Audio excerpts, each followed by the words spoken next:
Hey folks, thanks for coming over to Capitalism for Good. This is a part of a larger project where I am on a mission to interview 100 business leaders about the positive impact that they have on their internal and external communities. It is through these interviews that we will dig into how we can use the ways in which we make and spend our dollars in order to benefit the greater good.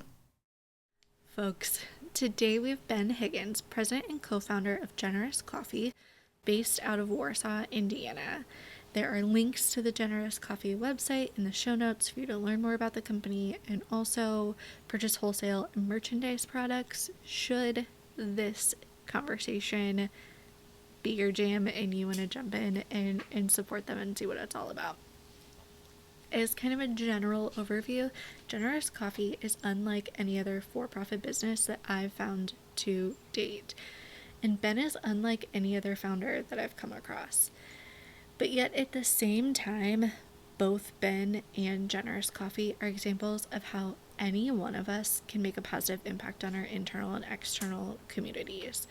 Generous Coffee generally is a for-profit mission-driven company that specifically exists to donate its profits to designated nonprofits.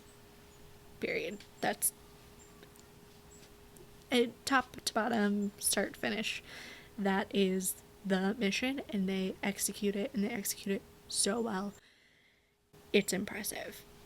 Obviously, there's so much more that goes into it. There's so much more that goes into the start of it and all of those kinds of things. And in our conversation, we get into the logistics of how they are able to do that, where the idea came from, and also some really simple, tangible examples of how simple, intentional decisions can make a huge difference and positive impact. And I'm talking simple things that are easily adopted into business practices, like creating picture checklists instead of only verbal or written checklists to increase accessibility for more employees.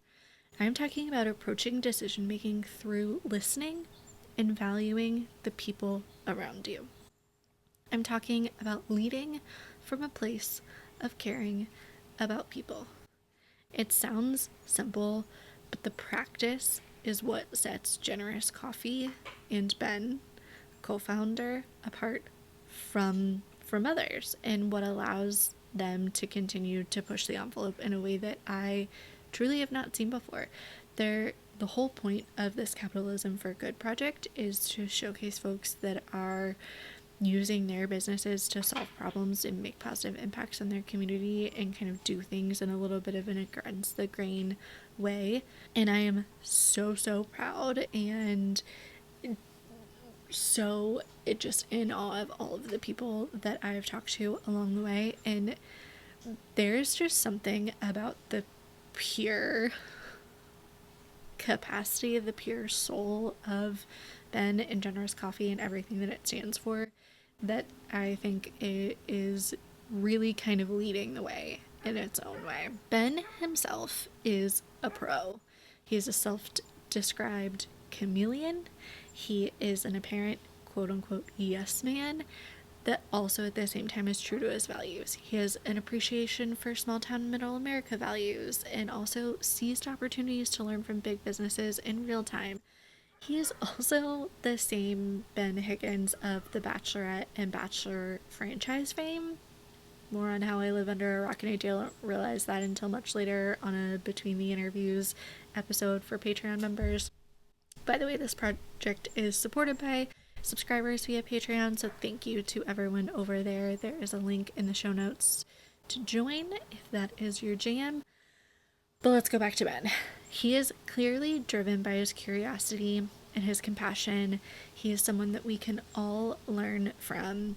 There's so much there. We barely scratched the surface because every time that he spoke and he had something to say, there were 4 million questions that I wrote down and different ways that we could have gone. But there's just so much breadth. There's so much depth to what is behind what folks see, what I saw, what I knew from Generous Coffee, and I think that he is truly someone that we can all learn from. So anyway, I will stop yapping here and I will let him take over with how he got started. So enjoy.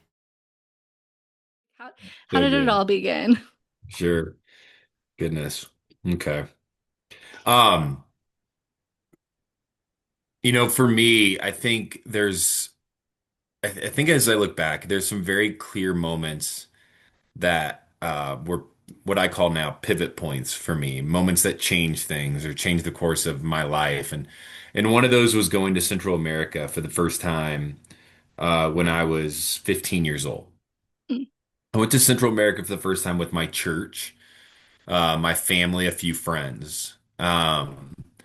And I think that was the moment that changed me because I saw injustice in a way I've never seen it before.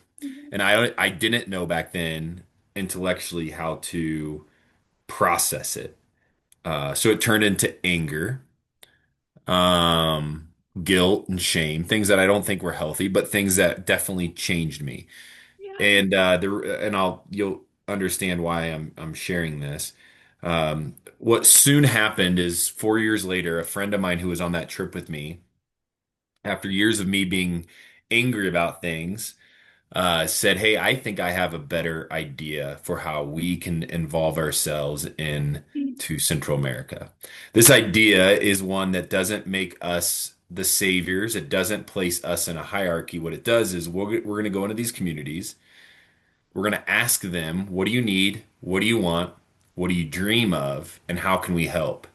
And they're actually going to set the strategies for this organization that we're going to create. That's going to become sustainable. They're going to become more empowered than they already are. And we're going to be conduits to help make these things happen, however they want us to make these things happen. And I loved it. It built incredible relationships in Central America for me. So much so that I spent the next 5 years of my life going down 4 times a year, um, helping consult, helping guide, helping do whatever they asked. Um, and then I graduated from college. I moved to Denver, Colorado for the only job that was offered to me that was in software sales. Yeah. I was started out actually as a business analyst, which meant that I was writing user manuals pretty much for this back office processing system. Won't get into the nuts and bolts of that. We want people to listen and watch, not fall asleep. I worked really hard, but I was really bad at my job. It didn't Mm. fit me. It didn't fit my personality. It didn't fit my skill sets. It didn't fit my passions. It was a job, and that's how I kind of viewed adulthood for the first 2 years out of college was adulthood is working a job that doesn't at all suit your specific skills, but you do it to pay the bills and to potentially go have a drink with friends on Saturday night. Um, and I was running dry. I became a robot. I became pretty friendless. I didn't have any friends moving to Denver. I grew up in Mm. Warsaw, Indiana. So when I moved here, I didn't really have any friends. I wasn't making great friends. I wasn't dating. I wasn't getting out. And one day, the chief marketing officer at this company came up to me and she pretty much said that, "Ben, you work all the time. You don't have any friends. You're not dating. You're in the basement of this building in a cubicle. Would you go on this reality television show called The Bachelorette if we signed you up?" And I said, if they called me, I'd do it. And so we signed up. They called. Flash forward, I did it. Went on The Bachelorette and then became The Bachelor, which I think that for me today, the biggest thing that I take from that is not only lessons learned and great relationship built, but a platform being handed to me out of nowhere. Literally People, being handed to you because your CMO was like, "Oh, by the way, we just you need something to do with your life, so we're just gonna yeah, do this for you." you need to shake this up. Here's what we're gonna do. Oh my gosh. Um, and I ran that race pretty hard for about a year. I was doing everything I could to try to figure out what career was going to come from it. I was still working in software sales. I went back to my job post bachelor. I did it for another 2 years. Mm. Um, was getting more like qualified to do that job, but still wasn't exactly fitting my passions. But I did it for the health insurance and for the paycheck. But then on Fridays, I would fly to Los Angeles or New York and do whatever fun event the Bachelor had lined up for me, and then I'd fly back and work Mondays, and I was getting exhausted. And I called a friend of mine, one of my best friends and closest kind of confidants in the world, and I told him kind of where I was at. I was like, "Hey, I'm lonely. I'm doing all these cool things alone. I'm getting a lot of attention Mhm. for something that like doesn't necessarily require a skill set." And I don't know what to do with this. And he said something to me that day that will change me forever. He said, "What if this is never meant to be about you? What if this has always been about something greater than you?" And then he said, "Nobody's meant to be famous, Ben. So what are you going to do with this platform that's been handed to you?" Um, I listened to him. And as soon as we got off that call, I started brainstorming, hey, what is this next chapter going to look like for my life? What things do I love? What things do I cherish? What things am I passionate about? And something that had stayed consistent was this organization out of Central America. Um, I was passionate about it. I was fired up about it. It was a good challenge. Um, and also we were in a very unique position where, I was 26 years old. A lot of our fundraising base was young, unable to give tons of money. We were growing as an organization with our projects. And I thought, hey, what if we created this business, for-profit business, found some people who would invest into this business, not ever expecting a return, and we could grow this business to become a sustainable fundraising source for nonprofits doing great work on the ground. And what if I ran this business for free, um, and was able to find some supplemental income through this new found short-term fame? So we created Generous Coffee. Generous Coffee came, we started selling coffee because in Honduras, where we were at, we got invited to a coffee farm one day and it was gorgeous. And we fell in love with the people growing it, the stories behind the families that had these farms and these projects for hundreds of years. And there's a lot of injustice in the coffee trade also. And so we said, everybody drinks coffee. A lot of people, most people drink coffee. Yeah. It brings people around a table to share story. We think we could compete. Originally, we thought we could compete kind of and get our coffee into churches. That hasn't been as much of a path as we maybe dreamed it would be. But either way, we could sell coffee and then we could donate 100% of the profits to nonprofits. And that's 8 years later. We're still doing it. We're still selling coffee. I'm still operating the business and we've grown, and I'm sure we'll talk about that. But that is how I got to Generous. Now, the way I'm able to do this, I'm not independently wealthy. My family doesn't have, you know, the money falling down from the sky. And so I work for iHeartRadio and host shows for them. That takes up about, it's taking up more and more time these days, maybe 5 to 6 hours a week, but it pays like a full-time job. So I'm able to give 5 to 6 hours to iHeart and the rest of my time to focus on Generous. That that piece is something that I've been thinking about so much recently, especially as I didn't start this project to be like, okay, this is just going to become my new job and this is going to become my new Hmm. business, but Yeah. that is kind of where I am now. I just the other day was like, not the other day, it's been in the works for a while, but I was like, I spend all this time researching, I spend all this time talking to people. I am consulting with people on how to incorporate like community give back programs and initiatives into their businesses. But you know what I'd rather just do is talk to a million zero waste companies and refill stores and those kinds of owners. And now that's what I want to do. Like, I'm going to start my own zero waste store. I'm going to start my own retail company. Anyway, but the profit margins are so slim in that Mm, market. But it's such a cool idea. And much like generous copy, it's like using business for a different way. You have to have this bigger ecosystem of business in order to offset some of those costs. Or like one of the business owners that we talked to a few weeks ago, Hannah Withers from Northwest Arkansas, she was talking about like you have to have write-ons before you can have write-offs. You have to have an actual functioning business before you can find ways to give back to it.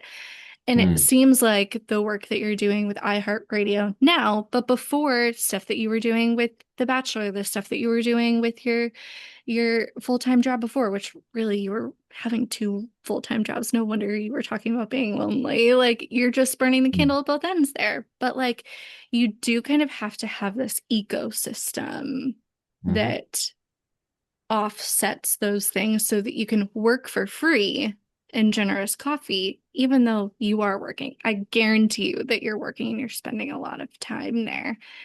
Was that a conscious part of all of those decisions along the way from way back to when you were in Central America when you were a kid? Like, were you always like, okay, how can I do the calculus to figure out how to make this work? Or did you just kind of like figure it out as you went? Yeah, it's a good question. I think I've always had this um desire to be a part of stories and Mm, multiple stories at one time. yeah, Um, you could blame it on my ADHD, you could blame it on my curiosity, I think also has a big part of it. Um, I've always, since I was a kid, I remember my buddy telling me once, being like, you're good at a lot of things, great at very little, and bad at very little. Like I'm just like good mhm, at like I spread myself to like try to learn. yeah, Um, I think it's fun. I think it's exciting. I think it mixes life up. So I had that going for me. I also think that what The Bachelor did was it opened me up to, I was young when I did The Bachelor. I was 25. yeah, It opened me up to a lot of new people. And so instead of like social media deals, mhm, I was more curious initially to say, hey, how do I get involved in your business? So instead of paying me $25,000 to post on my social media, what if we packaged that up for a half year deal and I was able to get some equity into the business that you're trying to start? So I have some skin in the game.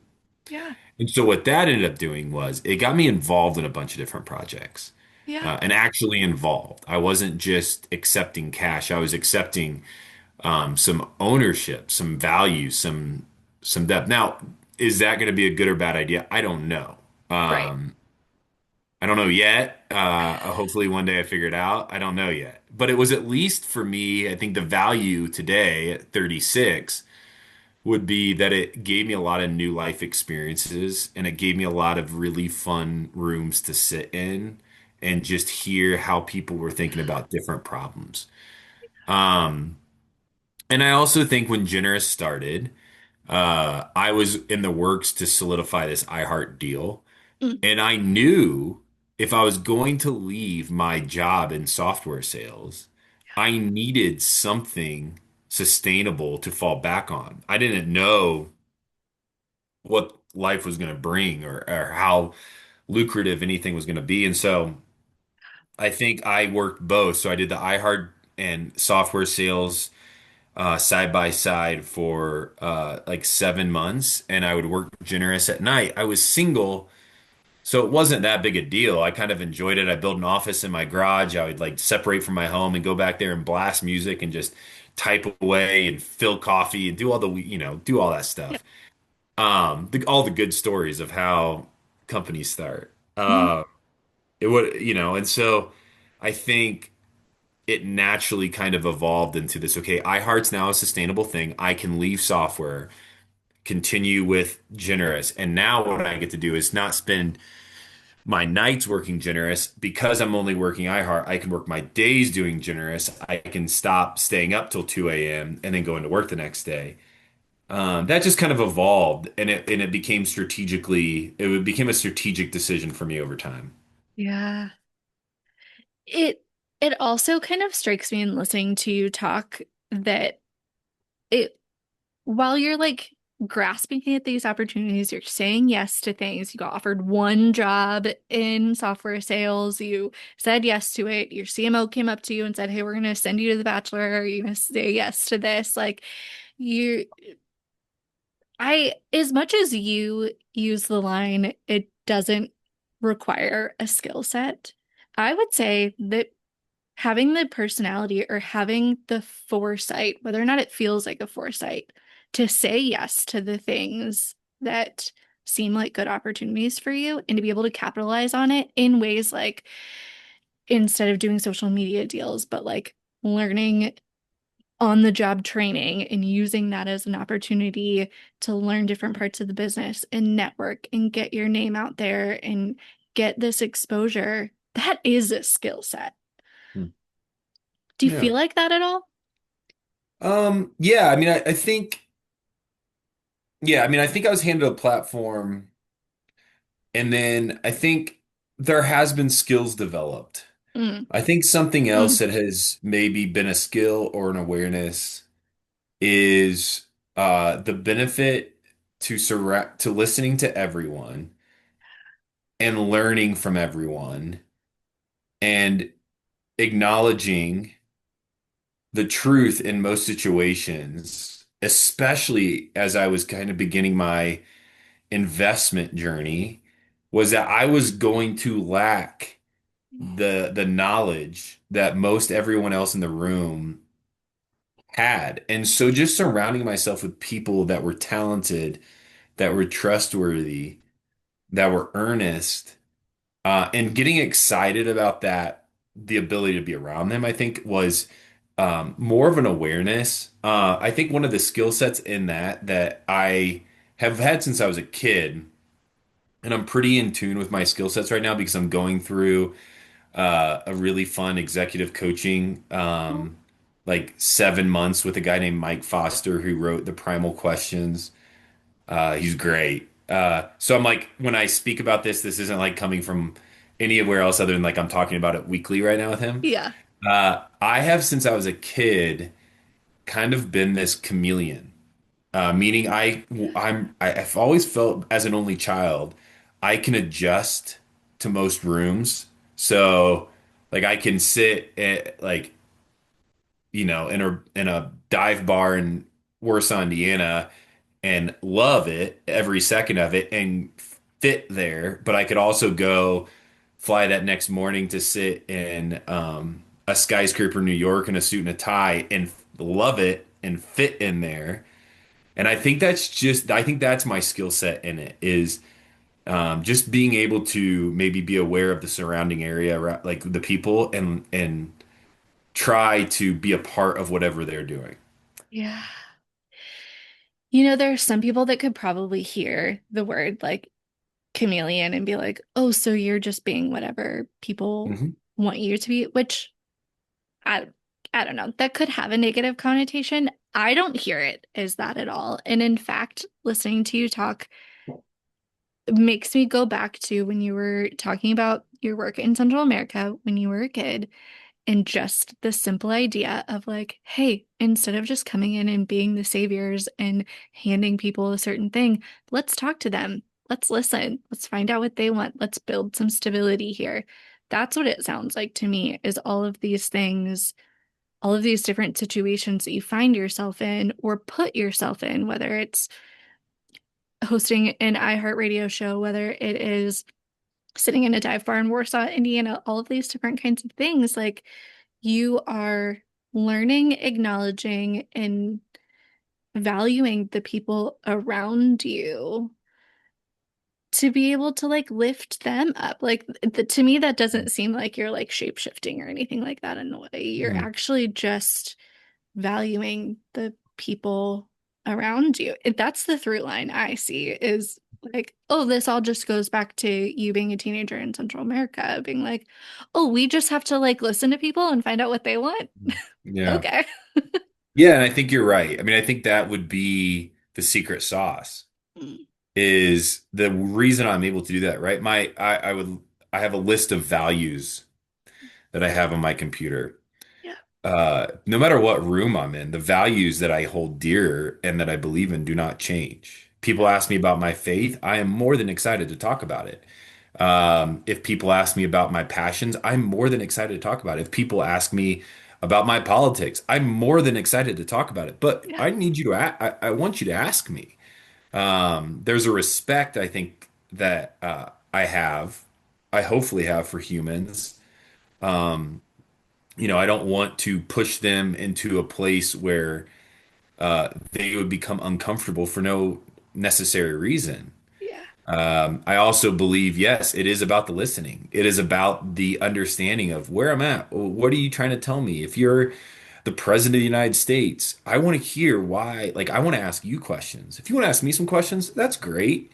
Yeah. But the truth is, I think about most human interactions is because of my curiosity and my authentic desire to get to know people, I mostly just ask questions.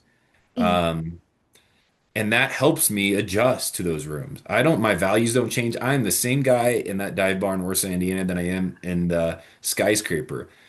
But here's where, like, I think my my differentiator is exhibited is one thing because of my role in a faith community, my role in for-purpose business, and my role in secular television mhm.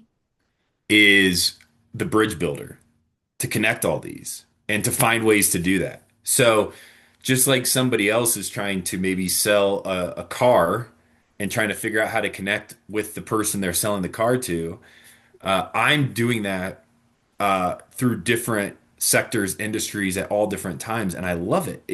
I think it's what separates me as a person, maybe me as a leader or as a follower even, but the my best outlet to bridge those or to build those bridges is to get to know somebody first. So a lot of this just comes down to asking questions and being authentically curious. Doesn't mean I change my personality or what I believe in. It just means that I posture Yeah. myself in a place of curiosity, which I think is an amazing place to sit. Yeah. When you were when you were getting started with your work in Central America or when Generous Coffee was like really taking off, did you have other kind of mentors or guides or examples of similar types of organizations or businesses that you could direct your curiosity towards and ask those questions and kind of follow in their footsteps? Or did you feel like we're just paving the way here? We're just doing our own thing because that's what feels right. Yeah, there was definitely people. I'm from a very incredible small town in Indiana that has a lot of very influential, it's the orthopedic capital of the world. So if you have a hip, knee, wrist, it's probably getting made in my hometown, or at least going through my hometown. So you have a lot of very successful humans who have learned a lot and do your lunch and learns, and you can go sit and listen to them.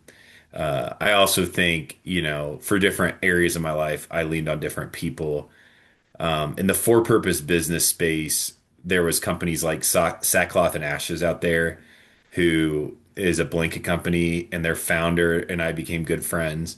And their whole mission was to help and not hurt. And so they were finding ways, always asking the questions on how can we help better. I think that was really, really big. Bob Goff has always been really important to me. He comes from this place of just strictly how do I love humans better. So I picked up on that kind of thing. There wasn't these direct mentors or guides because Generous is still the only place I know that's a for-purpose, for-profit business whose owners, who are also the executive team, have all agreed to not ever take a salary or get distributions, that everything is going to be donated. Um, that is a very unique concept. It was very much like we're paving our own path here. We are doing something radically different than everybody else.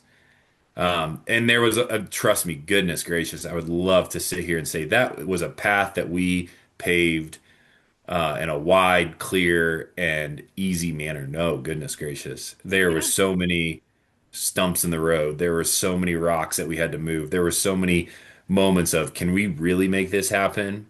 Um, and so we had to learn along the way because nobody has, I mean, at least to my knowledge, I'm sure there's somebody else out there doing something, Yeah. but there's nobody that I've come in contact with that's doing the same thing we are in Hmm. the way that we're doing it without some type of foundation to back it.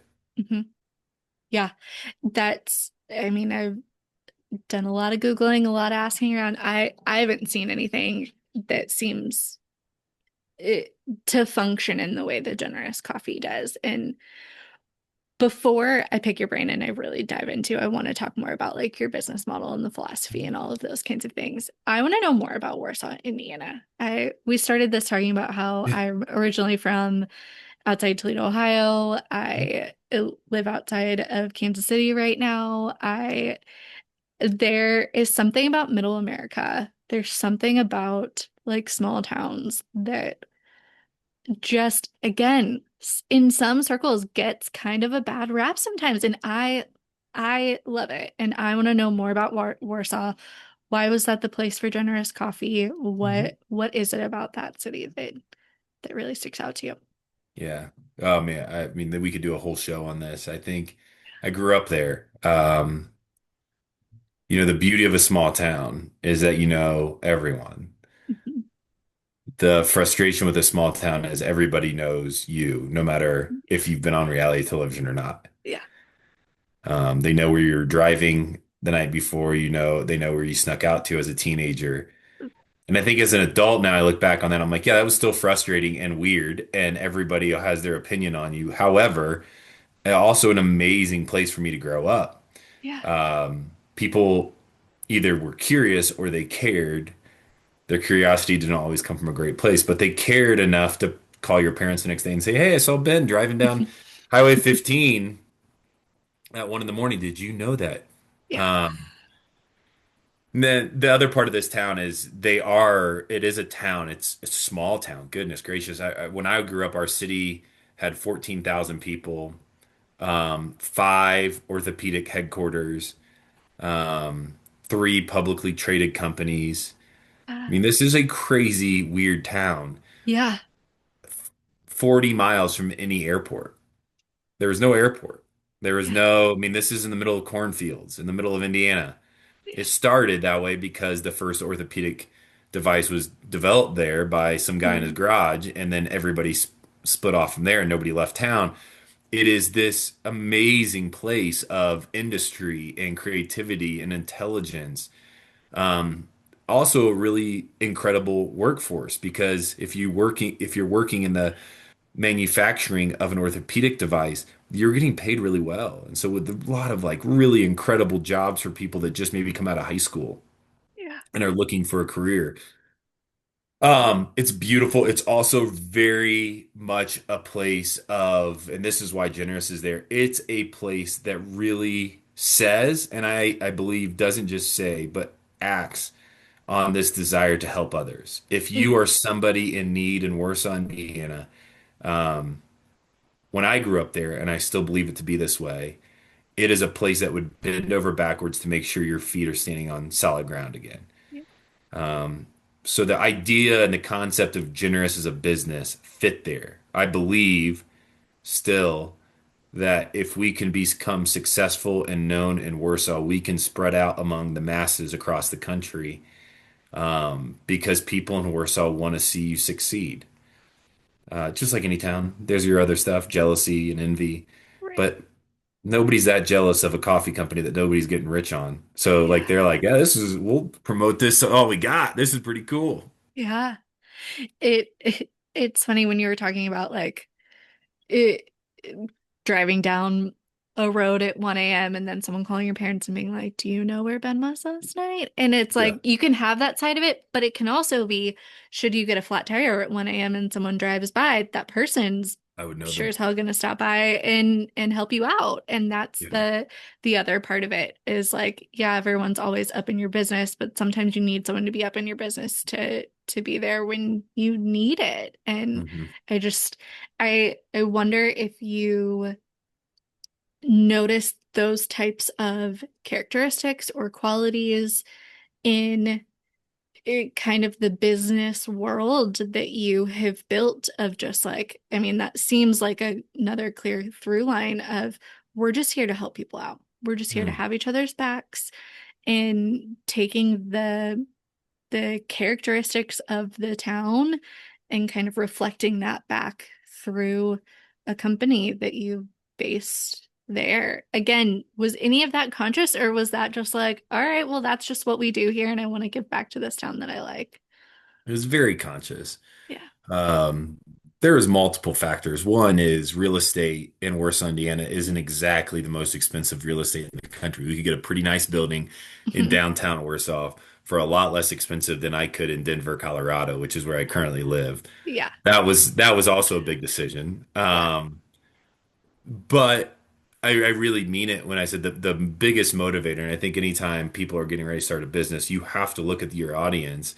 And for us, because it's such a high touch business, we wanted people experiencing it that we believed would also advocate and would believe in it, and tell people about it. And I believe I know no better place to do that than Warsaw. I know it well and I know the people well. We also, our whole motivation when we started was to care for the outsider. And my Mhm. belief and my studies, I wrote a book called Alone in Plain Sight on this, is that everyone in the world who was born has experienced some type of pain. And the more and more people I talk to, very few could point out a place of deep joy that they've experienced. And so the thread line there is that one of the things that can make us most relatable to each other is our shared pains. My hope in this, as humans, is that we want to cry for those who need crying and celebrate for those who need celebration. And in return, somebody would do that for us. Yeah. So it connects us. I've experienced that in that town. And there are people there who deeply feel like outsiders. And so what we did was we opened up this really cool spot in Warsaw. It's big, and we have our roaster there and our packaging there. But in the front is this free coffee shop. So you come in and you get a cup of drip coffee for free when you walk in, no matter who you are. So it creates this really beautiful ecosystem of people coming in off the streets from the night before, getting a warm cup of coffee. We're right below the mayor's office. So the mayor of our town getting a cup of coffee from the school board who meets there during the school year, like once a Yeah. week. Yeah. And then the jail is no more than a stone's throw from our building. And so people getting out of jail, coming over and getting a cup of coffee because the next steps counseling was inside of our coffee Mm. shop. And so they'd be walking in to get a cup of coffee and getting the next steps for how in the world am I going to keep doing this thing and not try to get in trouble again. And so it's like the perfect mix of this dynamic. It's like a beautiful, weird place that creates a ton of stories. And then Yeah. about 2 blocks down, there's a coffee shop that buys generous coffee and like serves the lattes and the cappuccinos and the espresso. So if you actually like want something other than drip coffee, you're going there and buying coffee. And then if you want just a cup of drip in the morning, we're open for business. Yeah. I I keep thinking about something that I wrote down when you first started talking, which is coffee equals community, Mm, and that it was one, this pathway for what coffee means in Central America and the folks that are growing it and the industry and being able to like insert yourself there and do something good with it, but also with your free coffee shop, you're a gathering space for people. And I think that so often when we think about purpose-driven companies or give back companies, we're looking outwardly at how our company is serving their community. And I think that that's great. And I definitely want to get there. But I also think that a big part of giving back to your community is giving back to your internal community, like your employees, your structure, the folks working for you, the folks that are like keeping the doors open and the wheels moving. And when you're sitting at the top of that, like you are as a business leader, developing that kind of culture and hiring people and making these kinds of decisions internally to create stability and structure and to be able to fulfill the values and the mission of your business. What are those types of things that you're looking for? Like what's your internal philosophy to keep those like-minded folks kind of coming through? Or maybe that's not the way you're looking at it at all. Hmm. Yeah, when we're hiring our team, I really believe there's one qualification. It's how deeply do you want to care for the outsider? Mm, Everything else will come from that. yeah, If somebody's walking through the door and you have this internal drive to make that person know the truth, that they're welcomed, that they're safe, that they're seen, that our space is their space, and if they just need to sit and never do anything, they can sit there and just rest. That's our driver. So as a result, we get a lot of really cool people working yeah, for us. We have moms who wanted like a little job to get out of the house. We have we have one of the only female roasters in Indiana. She's roasting our coffee. We have Morgan, who has Down syndrome, who is our resident painter who paints whatever we allow her to paint in the course of the day. She just finished painting our steps because she likes to paint. And so yeah, she painted our steps however she saw fit to paint our steps. There's a lot of steps too. Um, yeah, we just like, and I think that's for us, like, it's not as much about like giving somebody a chance. It's not as much about fitting into some like background or qualification. It is how deeply do you want to invest your life into caring for others? Generous is not going to be the place that gets you rich. It's not. It's not who we are. yeah, So you have to work here for a different motivation. Um, and I think we're fortunate in Warsaw again to have so many people in that kind of sphere. We also have volunteers, former CEOs of yeah, orthopedic companies who have retired and are staying in town and are now just like, I just want to do something different. Um, I think I compare it to like somebody mowing a golf course. It's a really low stress job to love people well. yeah, And I think for so many, we have these incredibly talented former CEOs of Fortune 100 companies who yeah, volunteer for us because, goodness gracious, it's a great next step. yeah, Um, and I think that in itself was strategic. We thought we could get some of those people. The co-owner of Generous with me is the former CEO of a very large insurance company, and he kind of stopped doing that at 39 and was like, "But I have a lot of life left. ooh, yeah, Um, what is that life going to look like?" And so now he works for free with me and obviously brings in a skill set that is so vital. And he and I together kind of decided we could probably recruit some of these people to work for Generous and offer us a lot of insight and help yeah. because of what we're doing and what they've done in their past.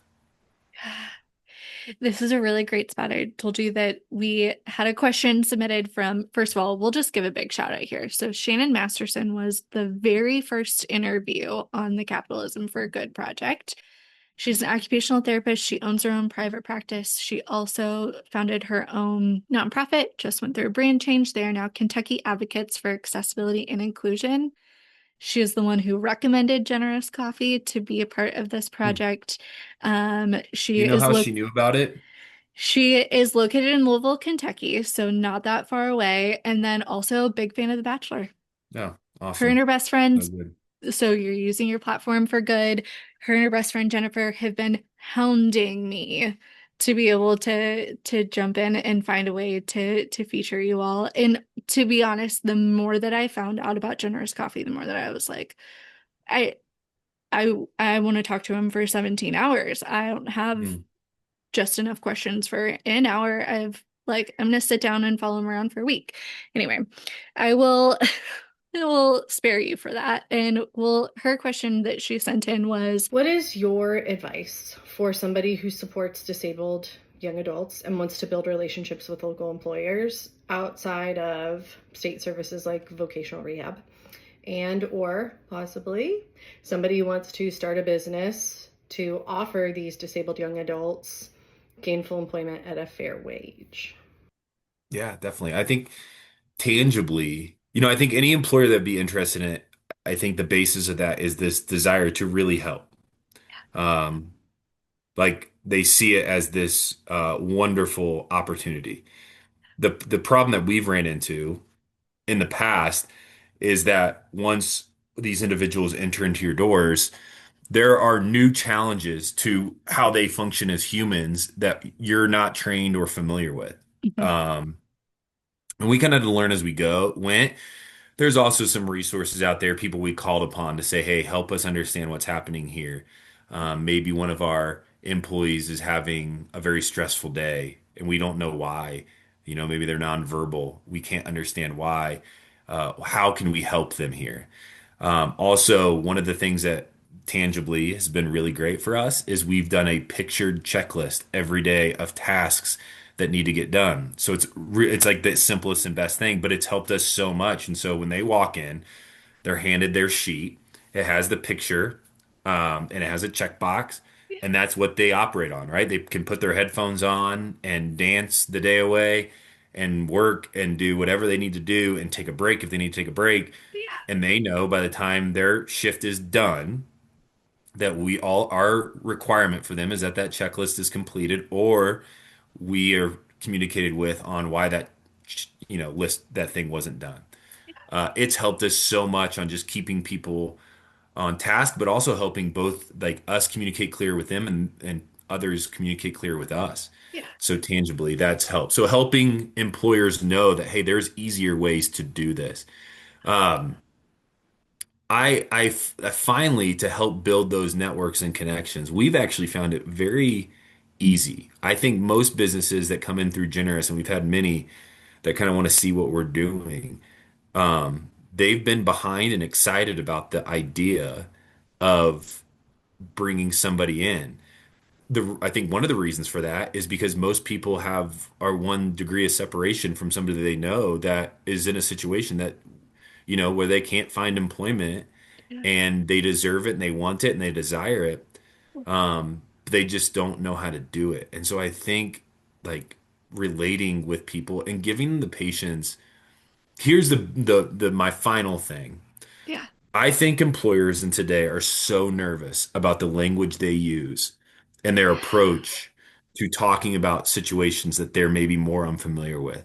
yeah, I think it is giving them the permission to say whatever they need to say and also know that you are there to help correct and guide and um, support them. I think with HR, with the desire as a country to sue quickly, I think employers get really nervous, and I think it is having this approach to, hey, this is a safe space. I know you care. I know you want it. Let's do this together.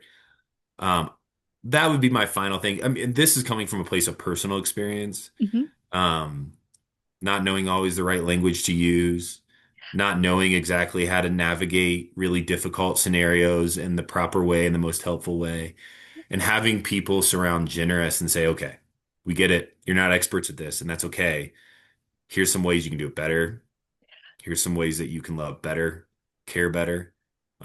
Has allowed us the freedom to say, yeah, we'll dive into this. And goodness gracious, I love talking about some of the people that we have.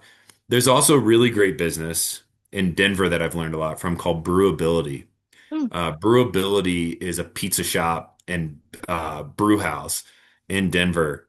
that only hires um, children and adults with disabilities, ranging in all different types of disabilities. They have a really funny TikTok out there right now, where it's a pizza shop and they have a client come up and go. And I think this is like a beautiful picture of like how this should be done. Yeah. He brings this pizza up to the front desk and he's complaining. He goes, "This pizza looks like it was made by a blind person." And the camera flashes over to the pizza maker. And he's like, "It was made by a blind person." And the dude was blind and he was making the pizzas.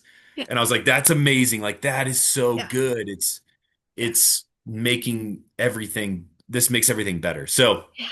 there's really fun examples out there Yeah. and people doing it.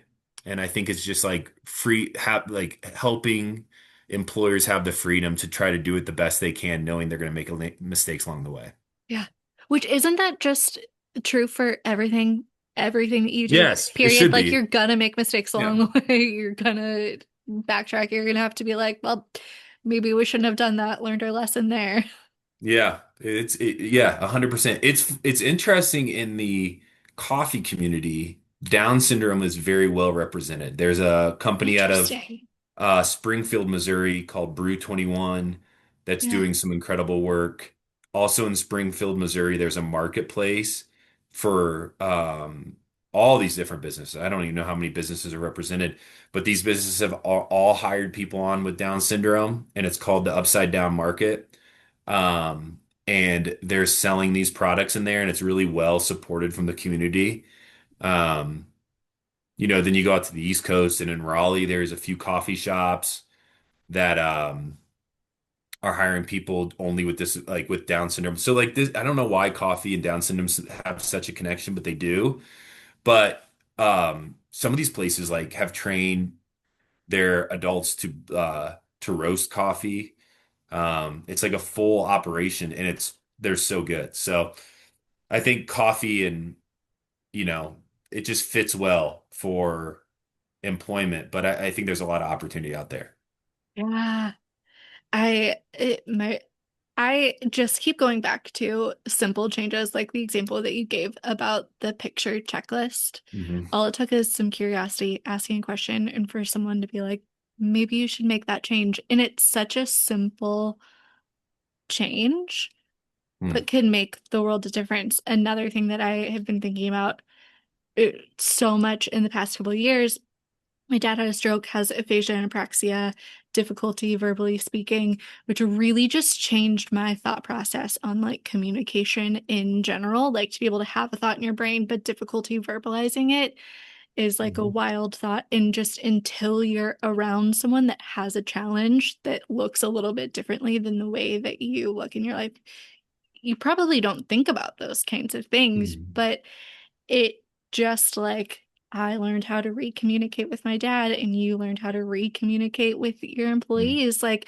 those little shifts of just instead of being afraid when you're talking about employers being afraid and like, I don't want to touch that, I don't know what to do, to just ask some questions like, hey, how else can we support you here? It sounds so simple, but it can make the biggest differences.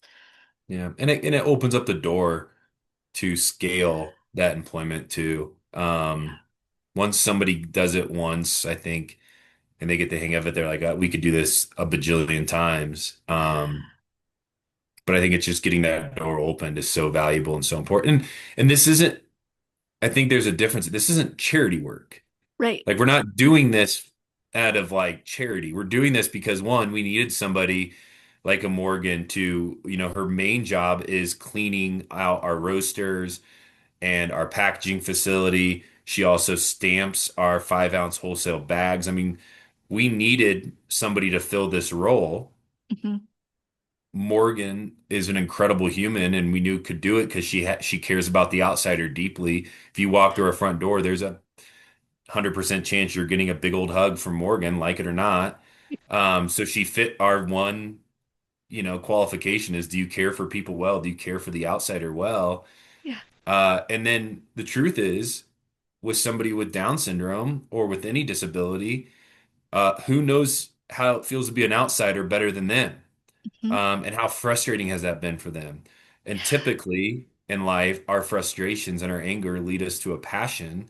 And so now most of those people have a passion to help others not feel like outsiders, Mm. and we have the perfect place to do it. So Yeah. this isn't out of a place of charity or because somebody said, "Hey, this would be a good idea to really enhance your story." This was an opportunity for us to fill a space with somebody that really fit the mold, and they do it well.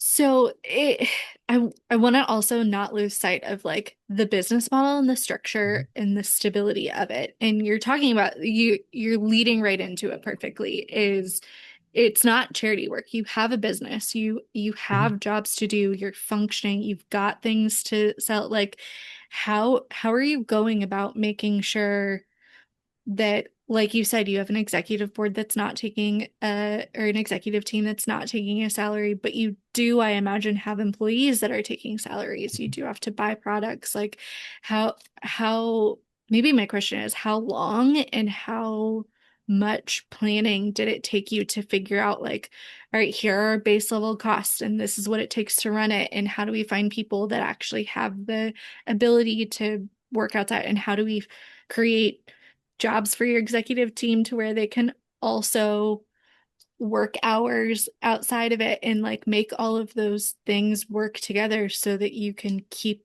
the doors open. hmm Yeah, so it's self-funded. So it was started by uh, myself um, and two others. Those two others have now left to do other jobs. Yeah. And then my co-owner now is a guy named Tyler, who came in after his long stint as the CEO of this huge company. Um, and so it is self-funded. The numbers look like this. We have about a 37% margin Okay. per, let's say, 16-ounce bag of coffee. Let's start. Okay. We have a bunch of different types of coffees, but Yeah. let's just keep it easy. We have a 37% margin on that bag of coffee. We have always donated at least 10% Okay. of our revenue towards organizations. We've never Hmm. dipped below 10%. And if we've Okay. ever had to dip below 10%, it is in our operations agreement that we will self-fund the difference. And so if we Got have a it. really bad quarter, that money is coming out of our pockets to make sure that we hit 10%. Yeah. Um, our employees do take a salary. They do get paid. This is their full-time jobs or part-time jobs for some. It's only fair to pay them. Right. Um, we so when I say 100% of profits, I think the best way if you have any business experience at all, it would be operational profits. It's 100% of operational profits. Mm. We obviously do have cost of goods, we have rent, we have insurance, we have marketing, technology. We have everything that any other business has.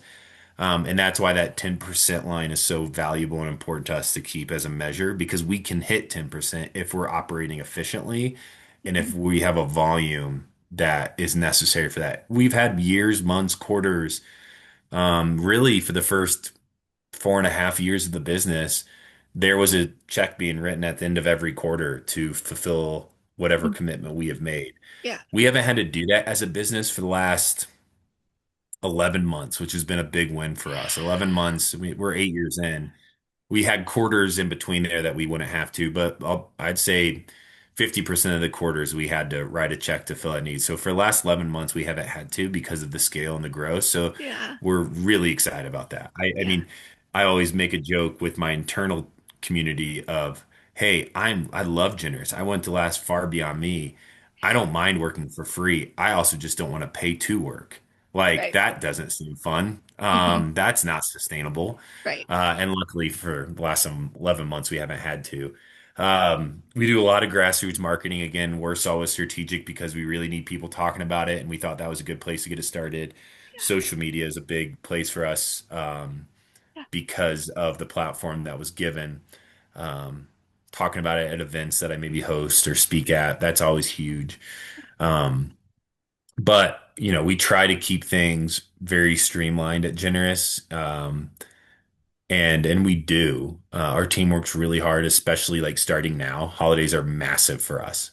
Um, with, the gifting, corporate gifting, promotional. Our growth has really came from the branded merchandise space. So we're really Mm, good at doing customized bags for people, um, fully customizable or white labeled or co-branded or labels or whatever. We have a bunch of different options there. That's been a huge win for us, is getting our coffee out into the world through promotional merchandising. yeah. And that's really what's going to take us. I think that's what's going to take us to the next level of growth, is investing into corporate gifting, promo products. Retail's great, but it's really hard to convince a household to buy specialty grade coffee from Warsaw, Indiana, and get it shipped to your house when you could go around the corner of most towns and buy it from your local roaster. Right. So wholesale is our biggest avenue of growth. Yeah. Um, yeah, that's I think in a nutshell kind of how we operate our business and what we've agreed to internally. And yeah, our executive team doesn't take money, but the reason that happens is because the only reason you could enter it, the only reason Right. you get hired at Generous is that you don't need to get paid anymore. You're not Right. looking for more money. You're doing okay. Yeah. Yeah. You're not applying if you're expecting this big Yeah. giant salary. Yeah. Yeah. Yeah. Okay.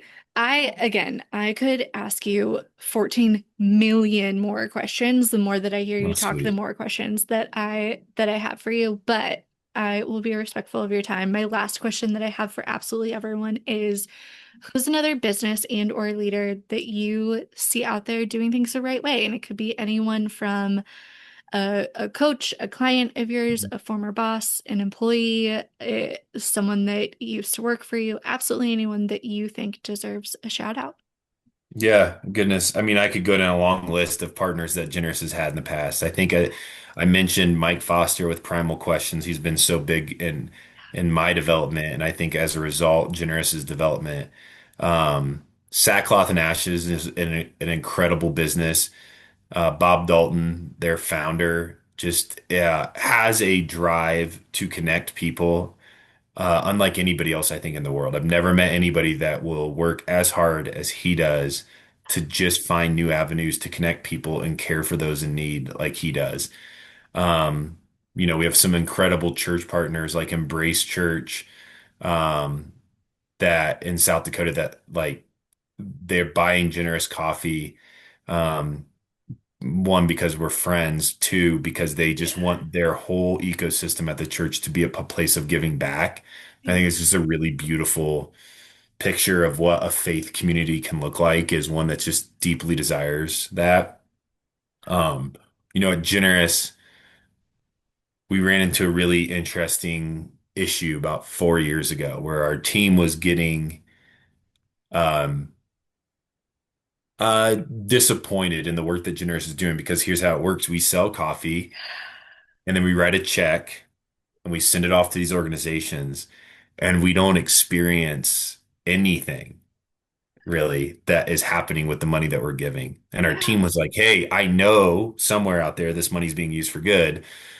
We just don't know like how to value that. And that's Yeah. why we're working here. Yeah. So we have a message at Generous that says, if one person, I think this is how I'd like to close and what I would encourage anybody that's listening, if one person is benefited from the life that we've lived and the work that we've done, then it's all been worth it. And that's our tagline at Generous internally, to keep culture alive and to keep people, especially as I said, this time of year when hours are long and work is hard. We like to believe that lives are being helped and not hurt from the work that we're doing. And I think there's also some incredible businesses out there doing the same. And they deserve to be highlighted, lifted up, and supported. Um, Goodness, not only for Generous's benefit, but for those people's benefit. I would love to see that happen. Amen. I think that's a great spot to end it Well, and thank you on. for bringing the platform together, Yeah. to highlight these businesses even more. Yeah. Happy to. Truly, it has been the joy of my life to be able to just sit around and not just sit around, but to sit around and Yeah. talk to people who are like using their platforms, using their businesses to support their communities and doing things the right way and like learn from them and figure out how we can expand this message. How can we get people to follow in your footsteps? How can we push the envelope a little bit more? It is the most rewarding thing I've ever done. And I can't thank you enough for being a part of it and taking the time, and Of course. shout out to you and to Generous Coffee and all of the folks that are helping kind of fulfill your mission there. Yeah. Well, thank you. I appreciate it. It was good to be here.